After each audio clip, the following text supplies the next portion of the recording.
नमस्कार दोस्तों, साथियों, गुड इवनिंग। आप सब लोगों से निवेदन है कि जुड़ें और इस महत्वपूर्ण चर्चा का हिस्सा बने। मुझे उम्मीद है कि आप लोग जुड़ेंगे और इसको शेयर करेंगे। जो पिछले कुछ की सुनना चाहता है मुझे, और आप तेजी से इसको शेयर भी करिए और एक दूसरे तक पहुंचाइए, और पहुंचाकर एक दूसरे तक ये मैसेज जाए जो मैं बोल रहा हूं। सबसे पहले तो मैं ये आपको बता दूं कि जब हम एक्टिव पॉलिटिक्स में हैं, तो एक्टिव पॉलिटिक्स में जब हम लोग रोज संघर्ष करते हैं, क्योंकि विपक्ष में हैं, और विपक्ष में होने के नाते हम लोगों को जनता की लड़ाई सड़क से लेकर विधायक हूं तो सदन तक लड़नी पड़ती है। और मैंने कोशिश की हमेशा कि कोई जात, कोई वर्ग, कोई धर्म, कोई पंथ बचे ना, कि जो मेरे पास आए या जिसकी मुझे जानकारी हो समस्या की, उस समस्या से मैं लड़ूं ना। ईश्वर साक्षी है इस बात का, क्योंकि मैं आस्तिक भी हूं और बाबा साहब भीमराव अम्बेडकर जी की विचारधारा को मानने वाला व्यक्ति हूं। कोशिश करता हूं कि उसी विचार पर चलूं और कोशिश करता हूं कि सब लोगों को साथ लेकर चलूं। तो मेरी मंशा सीधी सीधी ये है कि जब हम एक्टिव पॉलिटिक्स में हैं तो हम चुनावी प्रक्रिया से गुजरें। और मेरे मन में ये था कि 1857 की क्रांति का ये शहर जो अभी तक और भी आगे जा सकता था, अगर हमें मौका पार्टी देगी तो हम ताकत के साथ मेरठ में चुनाव लड़ेंगे। लेकिन पार्टी तय करती है, नेता तय करते हैं, और हमारे यहाँ हमारे नेता माननीय राष्ट्रीय अध्यक्ष जी अखिलेश यादव जी तय करते हैं टिकट। इसी बीच में लगातार चर्चा चलती रही कि टिकट किसका होगा। पहले टिकट भानु प्रताप जी का हुआ, तो जो हुआ वो सब के सब लोगों को उसकी जानकारी है। उसके बाद टिकट हमारी भी घोषणा हुई, मैंने सिंबल भी ले लिया, जमा भी कर दिया। अब पार्टी के शीर्ष नेतृत्व ने फिर तय किया कि कौन चुनाव लड़ेगा। तो मान लिया योगेश वर्मा जी की वाइफ को टिकट माननीय अखिलेश यादव जी ने दे दिया, तो अब वो चुनाव लड़ रही हैं। और मैं ये भी आप लोगों को बता दूं कि आज सुबह जब माननीय राष्ट्रीय अध्यक्ष जी से बहुत सुबह बात हुई, तो हम लोग वहां पर इकट्ठे ही थे। राष्ट्रीय अध्यक्ष जी ने आपस में बात की, और बात करने के बाद में उनका पर्चा डिसाइड किया, उनका सिंबल डिसाइड किया। अब वो आज के समय में मेरठ के चुनावी मैदान में हैं। तो मेरा अपना एक कहना है कि अगर हम समाजवादी पार्टी के कार्यकर्ता हैं, लड़े हैं, मरे हैं, खपे हैं, तो कोई भी इस बात की चर्चा को नहीं लाएगा हमारे से संबंधित कि वोट किसको जाना है। हम सब लोग जिसको पार्टी के नेतृत्व ने तय कर दिया, उसी को ही वोट के लिए बोलेंगे भी, और कि उन्हीं को वोट डाला जाए। हम सब लोग इकट्ठा मिलाकर उनको चुनाव लड़ाएं। इसके साथ साथ कई बार चर्चा चलती है, जहां से मैं सरदन से विधायक हूं, मैं सरदना की महान जनता का धन्यवाद करता हूं, हर मौके पर करता हूं, जिन्होंने मेरी अटाटूट मेहनत के बाद मुझे ये मौका दिया कि मैं सदन पहुंचूं। और मैं कोशिश करता हूं कि जब सदन में रहूं तो अपने क्षेत्र की, अपने जिले की, अपने प्रदेश की समस्याओं को सदन में रखूं, बिना सरकार से डरे हुए, बिना किसी लाग लपेट के। और मेरी पूरी मंशा रहती है उसमें नौजवान हो, छात्र हो, गरीब हो, शोषित हो, वंचित हो, उनकी बात को बुलंद करूं। अभी हमने देखा कि आजकल सोशल मीडिया पर कोई कुछ भी डाल दे रहा है, क्योंकि जिसका नाम चलता हुआ रहता है। और हम क्योंकि इस समय चुनावी परिप्रेक्ष्य के हिसाब से चर्चा में थे, तो कोई कुछ भी फोटो डाल देता है, कोई किसी तरह की बात लिख देता है। अभी आज सुबह जब हम राष्ट्रीय अध्यक्ष जी से मिले, तो हमारी उनकी वार्ता हुई। अपने नेता से व्यक्ति मांग भी करता है, कोशिश करता है कि भाई अगर कोई चीज मिलनी हो तो पार्टी से हमें मिले, इसमें गलत क्या है। सामने वाला व्यक्ति भी मांग करता है और चुनाव के परिप्रेक्ष्य में बता दूं, चुनाव तो एक ही व्यक्ति एक पार्टी से लड़ेगा, तो जिसका टिकट होगा वो लड़ेगा। तो टिकट अब उनका हुआ है तो वो चुनाव लड़ेंगे। तो इसके परिप्रेक्ष्य में मैं हर एक व्यक्ति को स्पष्ट कर चुका हूं कि हम लोग लगातार संघर्षों में रहे हैं। मैं माननीय अखिलेश यादव जी का हमेशा धन्यवाद करता हूं कि उन्होंने हमेशा मुझे मौका दिया। मैं जब कम उम्र का था तब भी उन्होंने मुझे चुनाव लड़ाया। मैं चुनाव हार गया तो मुझे संगठन में काम करने का मौका मिला। जहां पार्टी ने मेरी मदद की, नेता ने मेरी मदद की, मैंने भी कोशिश की कि कोई कमी ना करूं। और जब जब ऐसा मौका आया कि कहीं पार्टी को, हमारे नेता को हमारी जरूरत है, हमारे समर्थकों की जरूरत है, तो हमने जान की बाजी लगा दी। कभी साइकिल चलानी हो तो सबसे आगे, कभी कहीं संघर्ष करना हो तो सबसे आगे। संघर्ष कौन से जिले में होगा ये कभी नहीं सोचा। आप सब लोग इस बात को जानते हैं, मैंने सबसे पहली साइकिल अब से 15 साल पहले सहारनपुर से दिल्ली तक चलाई, जिसको माननीय अखिलेश यादव जी ने रिसीव किया। फिर कभी साइकिल चलाने का मौका आया तो मेरठ से लखनऊ की तरफ चले, आधे रास्ते से साइकिल वापस आ गई, लेकिन मन में ठान रखा था कि लखनऊ तक जाना है। फिर दिल्ली से लखनऊ तक चलाई, फिर करीबन 700-800 किलोमीटर। फिर पश्चिम में चलानी थी तो फिर पश्चिम में चलाई। कहीं पर लखनऊ में संघर्ष का मौका लगा तो गए, कभी बनारस जाना था तो गए, कभी पार्टी ने कहा चित्रकूट जाना है तो गए, कभी पार्टी ने कहा कि औरैया जाना है तो हम गए, कभी कहा गया कि आप भदोही जाइए चुनाव लड़ाइए तो हम गए, जब कभी कहा कि आप अमरोहा जाइए चुनाव लड़ाइए तो हम गए, जब कभी कहा कि क्या नाम आपको आगरा सम्मेलन में पहुंचना है तो हम गए। कभी किसी मौके पर पार्टी ने जो आदेश किया हमने उसको माना और उसको पूरा करने की कोशिश की। इसी पूरे परिप्रेक्ष्य में आप सब लोग इससे वाकिफ हैं कि लगभग 5 दर्जन केस, लगभग केसों की संख्या 58 मैंने अभी अपने पर्चे में दाखिल की थी।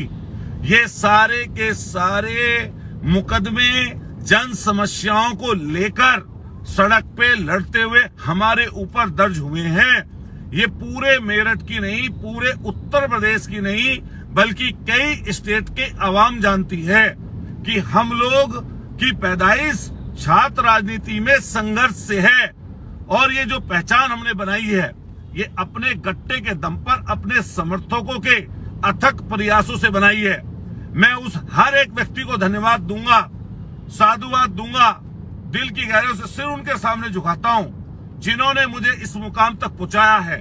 इस मुकाम तक पहुंचाने के लिए ना जाने कितने हजारों हजार लोगों की दुआएं मेरे ऊपर हैं। और मैं फिर ये बता दूं कि हिंदू और मुसलमान या जात का कोई व्यक्ति हो, किसी जात का व्यक्ति, हर जात के व्यक्ति ने मेरी हमेशा मदद की है। अभी भी अगर मेरी कोई बात सुन रहा होगा तो हमेशा कोशिश ये रही है कि हर जाति के लोगों का सहयोग मुझे मिलता रहा है, मिलेगा। लेकिन ये भी मैं इस मौके पर कह दूं, मेरी जिम्मेदारी जहां हिंदू मुसलमान सभी जाति वर्ग के लोगों से है, वहीं मेरी जिम्मेदारी अपने समाज, गुर्जर समाज के लोगों के प्रति भी है, जिनमें मेरी पैदाइश हुई है, मैं पला हूं, बड़ा हुआ हूं, जिन्होंने हर कदम पर, जिनकी मेरी रगों में जिनका खून दौड़ता है, मेरी जिम्मेदारी उस समाज के प्रति भी बनती है। और अगर मैं ये कहता हूं कि समाज को इस समय पर पश्चिमी उत्तर प्रदेश में जितने टिकट मिलने चाहिए थे वो नहीं मिल पाए, तो ये गलत क्या है।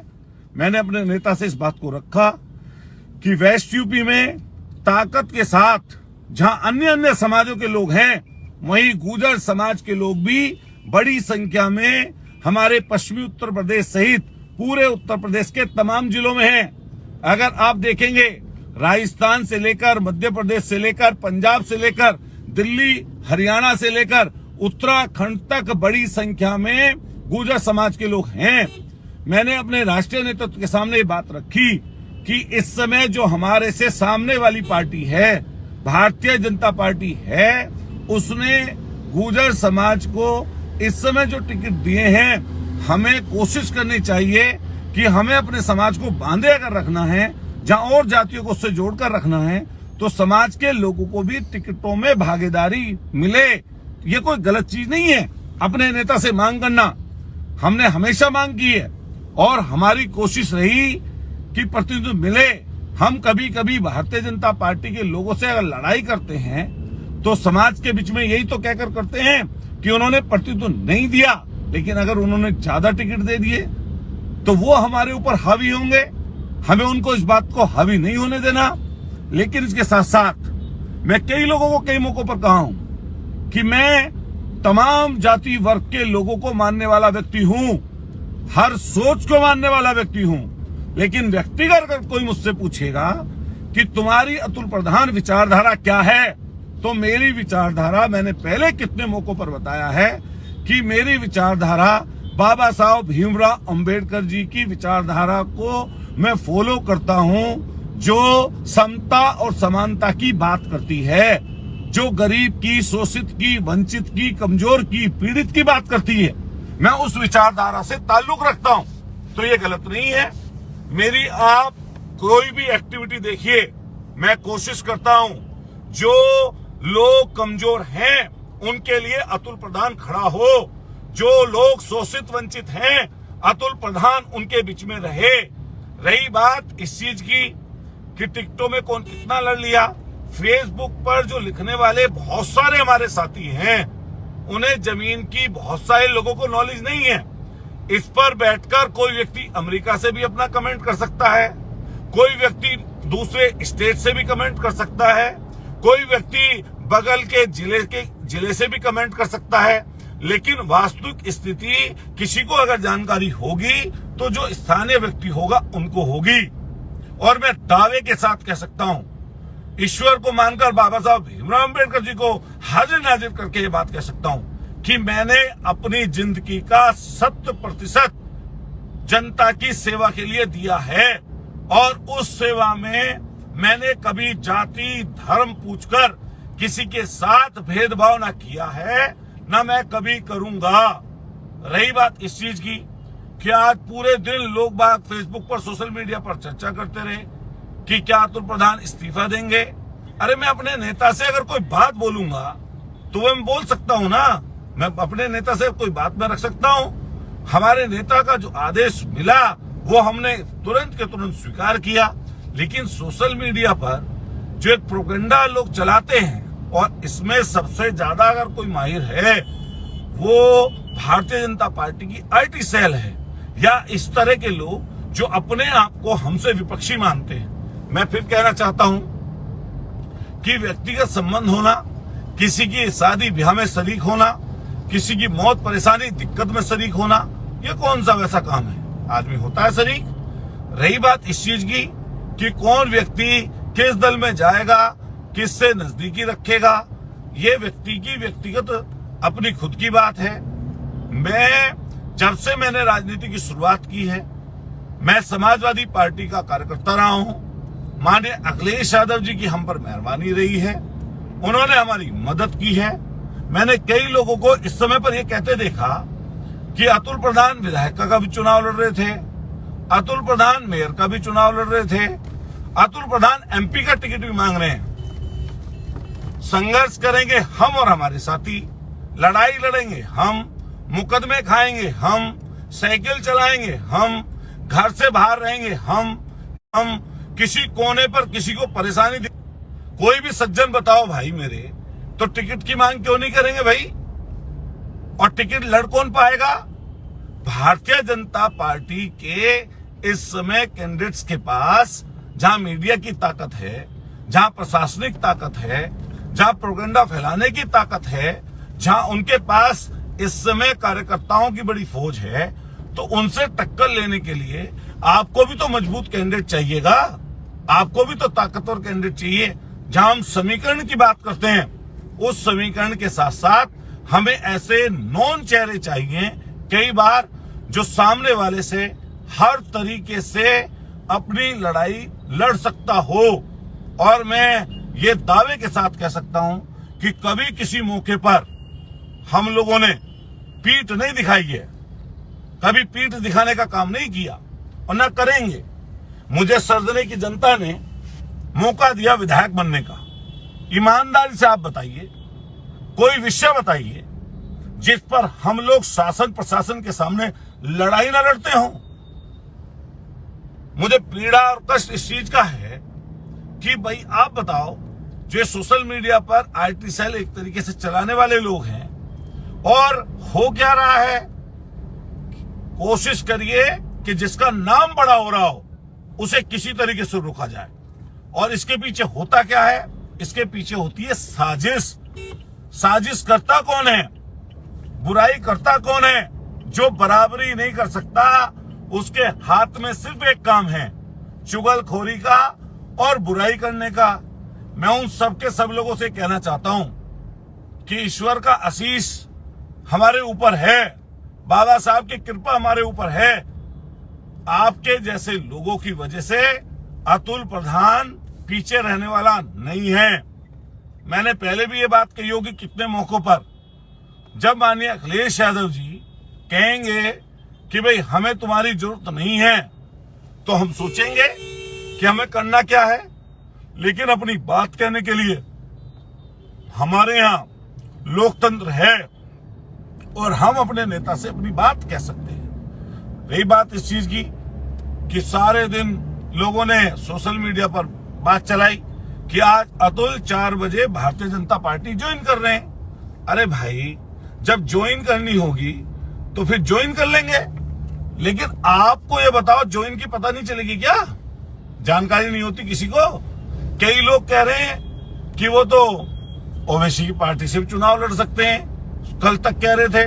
कई लोग कह रहे हैं कि बसपा का टिकट कटा के भी लड़ सकते हैं। कई लोग कह रहे हैं कि वो तो निर्दलीय भी चुनाव लड़ सकते हैं। अरे भाई, मैं फिलहाल में एमएलए हूं। मुझे हमारी पार्टी ने 3 बार एमएलए का चुनाव लड़ने का मौका मिला और मैं लड़ा, 2 बार हारा और तीसरी बार जीता।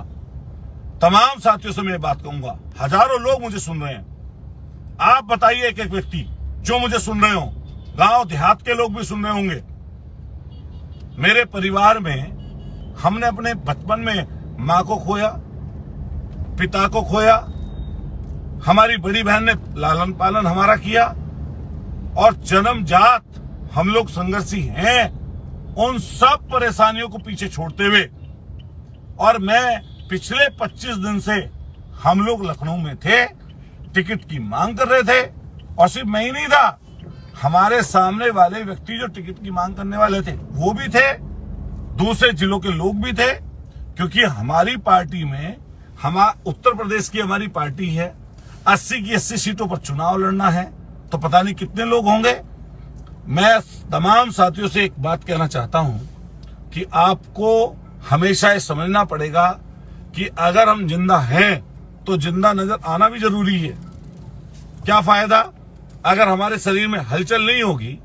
जो हलचल होती है तो उसे तो जिंदा कहते हैं, जो संघर्ष करता है उसे तो जिंदा कहते हैं। लेकिन कई लोगों को ये चीज हजम नहीं होती। वो कोशिश करते हैं कि आपस में उनकी कितनी लड़ाई हो, उनकी आपस में कितनी भी लड़ाई हो, लेकिन जब अतुल का संबंध होगा, अतुल की बात आएगी कहीं किसी चीज पर, किसी चीज में बात होगी, तो अतुल का विरोध सब मिलकर करेंगे। ये ध्यान रखना। ताकत का विरोध होता है, मजबूती का विरोध होता है, कमजोर व्यक्ति का विरोध नहीं होता। जो अपने घर पे बैठे रहते हैं, जो अपने घर पे बैठे रहते हैं, उनका विरोध नहीं होता दोस्तों साथियों। इसलिए मेरे तरफ से आप समझना कि अतुल प्रधान संघर्ष के बल पर यहां तक आया है। अपने लोगों की मदद से मैं यहां तक आया हूं। ईश्वर का मेरे ऊपर आशीर्वाद है, बाबा साहब की कृपा मेरे ऊपर है। मेरी कोशिश पूरी रहेगी कि मैं कोशिश करूं कैसे आगे की तरफ बढ़ा जाए, कैसे इस लड़ाई को लड़ा जाए। मेरे तमाम साथियों ने हमारा टिकट होते ही या टिकट से पहले भी हर व्यक्ति ने कोशिश की कि अतुल प्रधान का टिकट हो जाए। मेरा जैसे ही टिकट हुआ तो मैं समझता हूं पूरे देश से नहीं, बल्कि विश्व के कोने कोने दूसरे देशों से भी मेरे पास शुभकामनाएं आई। मैं उन सब का सिर झुकाकर शुक्रिया अदा करता हूं, धन्यवाद देना चाहता हूं, जिनका प्यार, जिनकी नजदीकी मेरे साथ है। और ये ध्यान रखना, सामाजिक और राजनीतिक जीवन में जो लोगों से जुड़ा हुआ ना हो, उसके सामाजिक राजनीतिक जीवन में रहने का कोई मतलब नहीं है। हमारे साथ हर जात का व्यक्ति खड़ा है, खास तौर से गरीब गुरबा लोग हमारे साथ हैं, नौजवान बड़ी संख्या में हमारे साथ हैं। आप तमाम लोगों से मैं ये कहना चाहता हूं कि सोशल मीडिया पर जब आप लिखते हैं किसी के लिए, तो सोच समझकर लिखिए, सोच समझकर बात बोलिए। हम लोग सार्वजनिक जीवन के लोग हैं, हमारे पास किसी की मुलाकात होती है, किसी से नहीं होती। कई लोग कुछ बोलते हैं, कई लोग कुछ बोलते हैं, कई लोग कुछ कहते हैं, कई लोग कुछ कहते हैं। अब जिनको कुछ भी नहीं पता मेरे शहर के बारे में या आसपास के बारे में, वो भी अपनी राय व्यक्त करते हैं। कई लोग तो ट्विटर पर ट्रेंड चला देते हैं, झूठा सच्चा ट्रेंड। कैसा ट्रेंड कि वो तो ऐसे कर रहे हैं, वो तो ऐसे कर रहे हैं। अरे सरदना विधानसभा हमारी है, क्या सबको नहीं पता चल रहा कि कौन धोखा कर रहा है अपनी पार्टी के साथ? सबको नहीं पता? मैं मेयर का चुनाव लड़ा तो क्या सबको नहीं पता पूरे मेरठ को कि कौन धोखा कर रहा था उस समय? हर व्यक्ति को पता है। मैं आज तक कोई एक व्यक्ति बताए, इसी फेसबुक पर लाइव पर लिखे कि अतुल प्रधान ने कब किसी समाजवादी पार्टी के कैंडिडेट का विरोध किया? मेरे 22 साल के जीवन में एक कोई व्यक्ति बताए, पोस्ट करे कि मैंने किस कैंडिडेट का अपने का विरोध किया। जब हम समाजवादी पार्टी के हैं नेता और कार्यकर्ता, तो हम उसके साथ हैं। मैंने माननीय राष्ट्रीय अध्यक्ष जी से कल से आज तक बहुत सारी बातें रखी, इन 24-25 दिन में बहुत सारी बातें रखी। तो जो मेरे और उनके बीच का वार्तालाप है, तो मैं उसको किसी को और शेयर क्यों करूंगा भाई, या मैं उस बात को क्यों बताऊं? और रही बात इस चीज की, जब इस तरह के गुट बनते हैं और जब इस तरह की चीजें चलती हैं, तो हमें अपनी राय रखने का अधिकार है। हमें 20-22 साल हो गए समाजवादी पार्टी जुड़े हुए। अगर कहीं पार्टी का नुकसान हो रहा होगा, अगर कोई व्यक्ति गलत काम कर रहा होगा, तो हम उसकी जानकारी नेता को देंगे, उसकी जानकारी बताएंगे।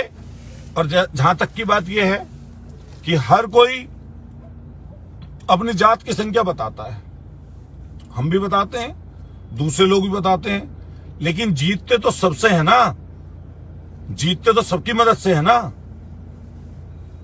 मान लिया हमारा टिकट कटा, तो जो हमसे जुड़े हुए लोग हैं, तो उनको परेशानी दिक्कत तो होगी ना। उनके अंदर तो क्या नाम, कुछ ना कुछ तो परेशानी दिक्कत वो महसूस कर रहे होंगे ना। समर्थक मेरे जैसे हैं, ऐसे दूसरे के भी होंगे।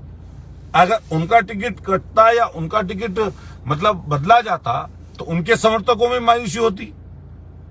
इसमें क्या बात हुई? तो मान लिया हमारे समर्थक हैं तो उनमें मायूसी होगी। लेकिन मैं उन सबसे कहना चाहता हूं कि हमारी लड़ाई आपकी लड़ाई बड़ी है। पता नहीं भविष्य में क्या होगा, भविष्य का किसी को नहीं पता। एक सांस का नहीं पता, सांस दूसरी आएगी नहीं आएगी। कोशिश है हमारी कि हम लोग मजबूत हों, सबको एकजुट करके रखें।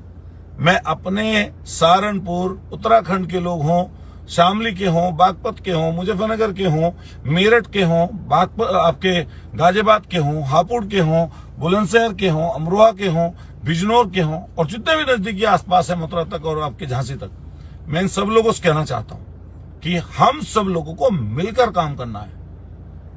ये लड़ाई जो जीवन की है, ये जीवन रहने तक रहेगी। ये लड़ाई इस 4 जून को खत्म नहीं हो रही है, इससे भी आगे बढ़ेगी। क्योंकि हम लोकतांत्रिक प्रणाली में चुनावी प्रक्रिया से गुजरते हैं, और चुनावी प्रक्रिया में लोगों को समर्थन मिलता है या नहीं मिलता। तो हमारा समर्थन किया तो हम एमएलए बन गए, लोगों के हमारे ऊपर दया आ गई हम पर, या हमारे काम से कहीं प्रभावित हुए, हमारी सोच से प्रभावित हुए। मैं आप तमाम साथियों से कहना चाहता हूं कि हमारा मन है इस चीज का कि हम लड़ें। मैंने माननीय राष्ट्रीय अध्यक्ष जी के सामने जो बात मैं बता सकता हूं आपको, मैं बोली है ये बात कि हम लड़ना चाहते हैं, हम संघर्ष करना चाहते हैं। उसके लिए हम लोगों को अपने संगठन को मजबूत करना पड़ेगा, लोगों तक पहुंचना पड़ेगा, इकट्ठा रहना पड़ेगा, सबको ताकत देनी पड़ेगी। मेरे पास अभी कई साथियों को फोन आ रहे थे, नवनीत शर्मा जी मुझे सुन रहे हैं, दैनिक जागरण वाले, मेरे भाइयों, मेरे साथियों, नवनीत जी अभी हमने अस्पतालों के विरुद्ध लड़ाई लड़ी है, आप सब लोग मौके पर रहते थे, बताइए 7 साल में इस उत्तर प्रदेश में विपक्ष में रहकर कितने विधायकों ने जनता के हित पर भूख हड़ताल की होगी? हमारा भी तो परिवार है, हमारे भी तो बच्चे हैं, हमसे भी तो जुड़े हुए लोग हैं, हमारी भी तो जिम्मेदारी कहीं की है, लेकिन हम ही क्यों रिस्क ले रहे हैं उस चीज का? हम लोग रिस्क इसलिए ले रहे हैं क्योंकि रिस्क लेने पर अगर हम जिस सार्वजनिक सामाजिक जीवन में हैं, किसी व्यक्ति का या कुछ समूह, किसी समूह का या किसी गांव का, समाज का भला होता है तो लेना चाहिए रिस्क, और मैं लेता हूं हमेशा। मैं तमाम साथियों से बात कहूंगा कि जिंदगी यहीं पर खत्म नहीं हो रही, जिंदगी यहीं पर खत्म नहीं हो रही, जिंदगी आगे बढ़ेगी। अभी हमारे पास जो पद ओहदा है मिलने का, हम कोशिश करेंगे कि हम लोग इसी से लड़ाई को लड़ें, संघर्ष करें। मैं यही कहता था, हमेशा कहता था, और मेरी इच्छा है और मेरा सपना भी है इस चीज का कि कभी देश की बड़ी पंचायत, सबसे बड़ी पंचायत में बोलने का मौका मिले, अपने लोगों की हक और हकूक की आवाज उठाने का मौका मिले, अपने जहां समाज की आवाज को हम बुलंद कर सकते हैं, वहीं अपने से जुड़े हुए समाज के ऐसे तबके की आवाज को भी बुलंद कर सकते हैं जो कमजोर है, शोषित है, वंचित है, पीड़ित है, कमजोर है, जिसको सताया जाता है। कई लोग जात का सहारा इसलिए लेते हैं कि उनको प्रोटेक्शन उनके गलत कामों में मिल जाएगा, उनका प्रोटेक्शन उनको कहीं पद और ओहदे के लिए मिल जाएगा, लेकिन मैंने कभी आज तक जीवन में अपनी कमजोरियों को छुपाने के लिए ऐसा काम नहीं किया कि मैं समाज का उसका सहारा लूं। और मैं कोशिश करूंगा कि हम लोग आगे बढ़ें। और रही बात इस चीज की कि भाई कौन किससे संबंध रखता है, मान लिया ऐसे पता नहीं कितने लोग होते हैं अलग अलग जगह पर, अलग अलग दलों के। हम लोग सदन में रहते हैं तो क्या मुख्यमंत्री जी वहां सामने नहीं बैठते? ऐसा कौन सा विधायक है? मैं यूपी भवन में था तो जैसे ही निकल के चला तो हमारे अधिष्ठाता रहते हैं विधानसभा अध्यक्ष जी की जगह, कई बार पैनल के लोग बैठते हैं, उनमें से एक विधायक जी भाजपा के मिल गए, तो क्या उनसे आंख चुरा के चल दूं? जब सामने पड़े हैं, सार्वजनिक जगह पर हैं, हाथ मिलाकर उनकी कुशल क्षेम पूछी, कोशिश की कि भाई उनके घर में सब कुशल मंगल है, ये भी पूछा, तो ये तो चीज चलेगी। क्यों ना चले भाई ये चीज? लोग तो खुलेआम चुनाव हरवाने का, जिताने का काम करते हैं। अरे कम से कम हम इस चीज को तो आगे बढ़ाते हैं। नोमान भाई सुन रहे हमारी बात, बहुत शुक्रिया आपका। मैक्सिंग राठी जी हमारे सहारनपुर के साथी हैं, जितने भी अपने जुड़े हुए हैं हजारों हजार लोग, मैं तमाम साथियों से कहूंगा कि यह आखिरी मौका नहीं था, फिर मौके आएंगे। मैं अपने तमाम साथियों का तहे दिल से आभार व्यक्त करता हूं, धन्यवाद देना चाहता हूं। Vipin Nagar ji, thank you very much.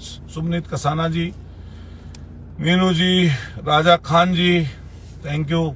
Jitendra Gujar ji हमारे छोटे भाई साथी मध्य प्रदेश के, प्रशांत चौधरी जी, निर्भय डागर जी, बहुत धन्यवाद। हर चीज पर कई लोग सिर्फ धर्म की, जाति की बात करने लगते हैं। अरे यार कुछ चीज तो छोड़ दो भाई। तो मैं आपका सबका आभार व्यक्त करता हूं, सबको धन्यवाद देना चाहता हूं कि आप इतने हजारों हजार की तादाद में मुझसे जुड़े। मैंने अपनी चीज स्पष्ट की है।